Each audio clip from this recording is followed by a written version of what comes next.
Headline news most affecting Chilliwack this week. Chilliwack Senior Center recording its first case of COVID-19. The city providing relief for some homeowners on their utility bills, and do you qualify? And cancellation of more city events due to the pandemic. Thanks for watching. We are committed to providing local news and news that impacts our local audience from Harrison to Garrison, Greendale to Hope, and everywhere in between, including Agassiz, Cultus Lake, Little Mountain, Fairfield Island, Promontory, Chiacton First Nations, Yarrow, and Five Corners Chilliwack. Our very special guest this week, the Executive Director for the Chilliwack Hospice Society, as well as Chilliwack City Councillor Sue Knott. And this month's Councillor's Corner, Chilliwack City, with Mayor Ken Popove. All right, Chilliwack, let's get started. Eden Center has become the first care home in the city to record its first case of the COVID virus.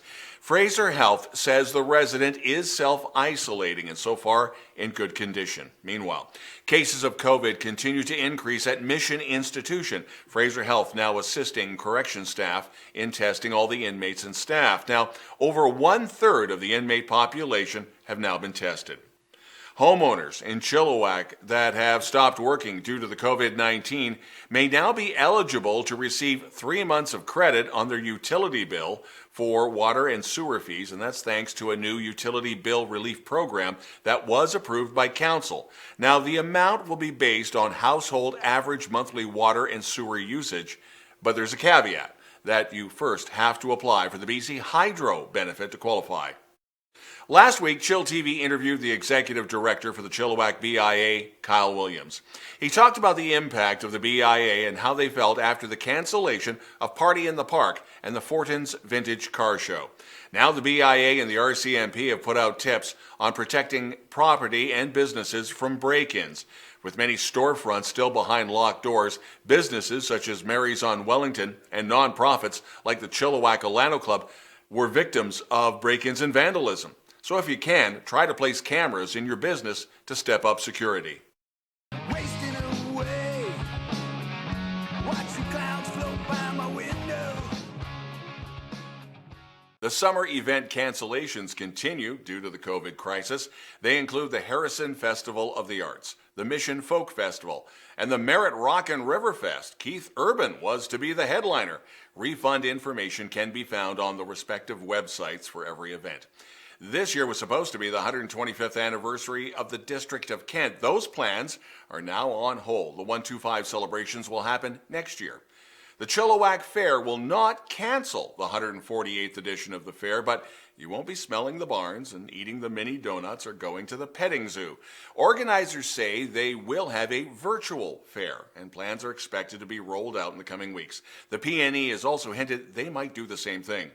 Chilliwack School Board continuing to meet through Zoom online conferencing. The video is up on their website. The board reviewed the recommendation for a 2-week spring break next year and the naming of the 2 new schools. The Arts School at the old UFV North Campus will have an American-style name, Imagine High. The new Southside Elementary School will have a First Nations name, Stitas Lelem Tolit. Until this week, sections of the Vetter Greenway trails were closed to cyclists and equestrian users, and then 2 days after the city shut down the Vetter Trail system, they heard a loud pushback from trail users and the group Cycle Chilliwack. And in rare form, the city has now rescinded that decision. Everybody can use the trails. Canada Post trying to keep up with the COVID demand due to the volume from so many people ordering online, everything from toilet paper to masks and gloves. Canada Post is now experiencing Christmas-style volumes, and the post office is asking customers just to be patient. The Post Workers Union is also asking customers to be mindful of their pets. If a postal carrier doesn't feel safe around a dog, your package won't be delivered. It is supposed to be the time when grade 12s rejoice. They're finally done with school. Well, that'll be the convocation, the grads, the cap, the gown, the prom dress, the tux, all of that won't happen in Chilliwack. The school board shut it all down. They are hoping to do some form of online ceremony. chillTV has put a request into Abbotsford schools to find out what they plan to do. Also, Chilliwack schools approving, again, that 2-week spring break.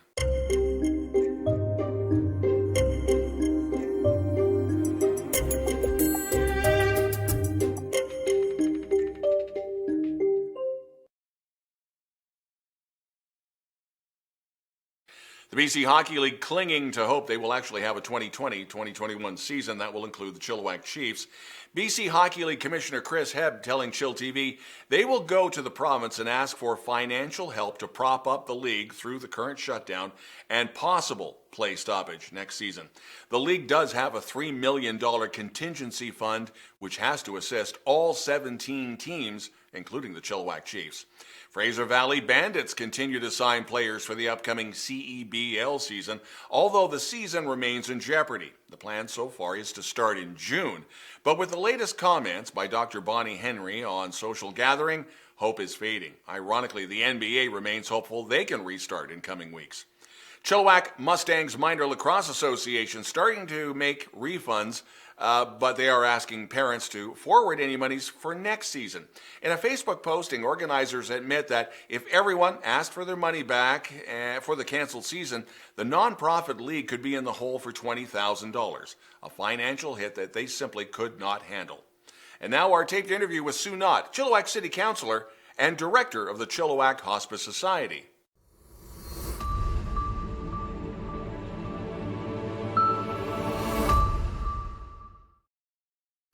Don Lehn, chillTV, and we are joined by Chilliwack City Councillor Sue Knott, and we're not going to be talking politics now. We're going to be talking something else, which is Sue's other day job. She is the Executive Director for the Chilliwack Hospice Society. How is everyone at Hospice, yourself included, dealing with all of this, having to work from home, but still having to touch base with clients who need hospice services? Well, we've had to basically shift our whole way of doing business, but it's working. It's working great. I have a couple of counselors who are keeping in touch with clients on a regular basis, either over the phone or through FaceTime. And if it's, like a family group that we're trying to work with, then we can do that over Zoom. There's more than one way to skin a cat.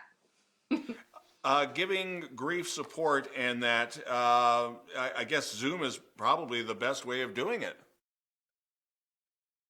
Well, the best way to do it is going to be face to face. We like to get people into our building, get them in a nice, comfortable space where they kind of just no interruptions and all the rest of it. It is challenging sometimes when you are receiving counseling at home and you have kids in the background and other things that will distract, but the reality is that we're not in a position to do that right now. So the next best thing is to talk to people. Hopefully we can do it face to face over Zoom or FaceTime, and be able to see people and they can see us while they're talking to us, and it feels a little bit more personal.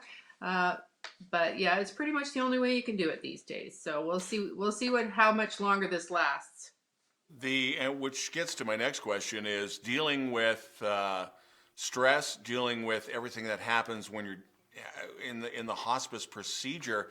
That's got to be challenging for your volunteers and your staff, as they've got to try and prepare for all of this, let alone dealing with the bereaved. Well, there is that. We're in a fortunate position. We don't own or operate the Cascade Hospice, where people go at end of life. But what we do is we provide all the volunteers there. So at this time, they're not being allowed in, which is just, devastating for these people, because, they do a long training program and are very dedicated to the work that they do there at Cascade. Then they go in and sit with people and read to them and just, provide comforts to them. And, they're so dedicated to that, and currently they're unable to do that. So, there's some challenges there of, emotionally, that there was a lot of people that were in there that have now since passed, and they didn't get a chance to really say goodbye to them. And, they do develop a relationship with these people, so, that's been tough. We've been trying to keep in regular contact with all of our volunteers. Because we're a volunteer-based organization, we have over 200 volunteers that are all of a sudden at home. They're not allowed to do any of the jobs that they've trained for and that they love. And so yeah, that's a challenging thing. And working with staff remotely as well. You know, we still have 4 staff members on, and you know, it's we meet twice a week and try and sort of keep up to date on everything and provide services and pivot in the way that we're doing things, you know, trying to get more things out to the community every day in order to support people. We're seeing a lot of calls from people who, sorry? No, go right ahead.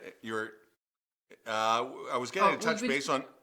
I was going to touch base on virtual hike for hospice, which is another way of reaching out and mutual support.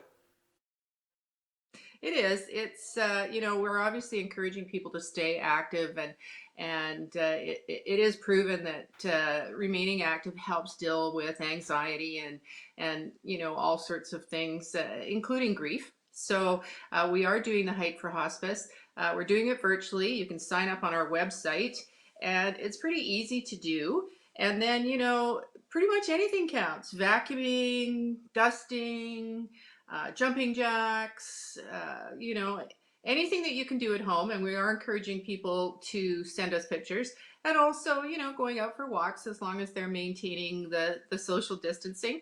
And, you know, the idea behind this is mostly to support the community and also to give people an opportunity to support the Hospice Society, because of course all of our programs and services are free. So, and we still continue to provide those even when we don't have any money coming in. So, The other thing too, and it's part of fundraising, you just opened up the new Thrift Store, and then you had to shut it down. And you were saying off the air that you're hoping to open it up virtually. Well, as a matter of fact, we have opened it up virtually. So we have started a Facebook shop.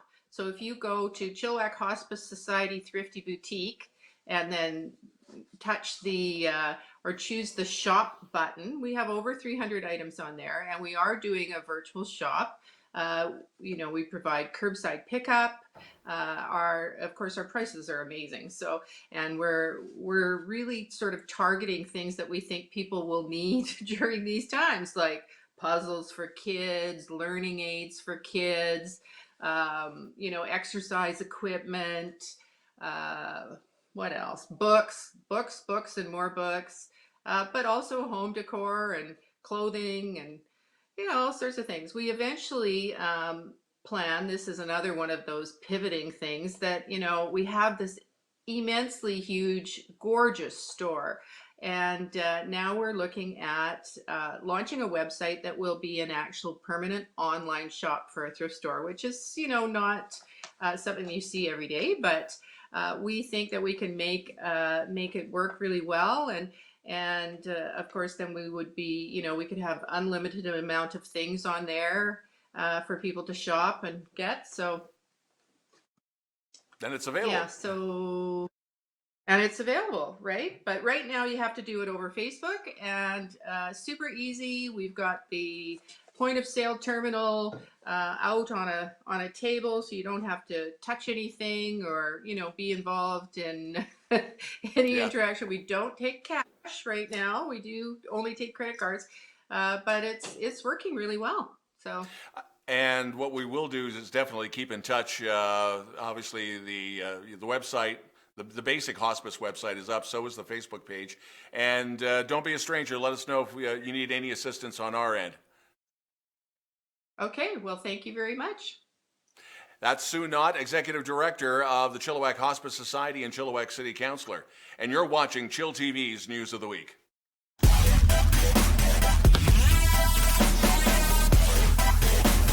chillTV weather heading towards May with typical April showers bringing May flowers and the highs of 17 for the next few days. Thanks to Sue Knott of the Chilliwack Hospice Society for joining us this week. And we apologize we weren't able to show you our interview with the mayor as we're having some internet issues, something that everybody is getting used to these days. Thanks for staying with chillTV's News of the Week. We appreciate you watching. And if you'd like to participate in reporting news in Chilliwack and you have a story, even a feel-good story that you think we should know about, send us a note to news@chilltv.ca. We'd love to hear from you. That's the news this week. I'm Don Lehn.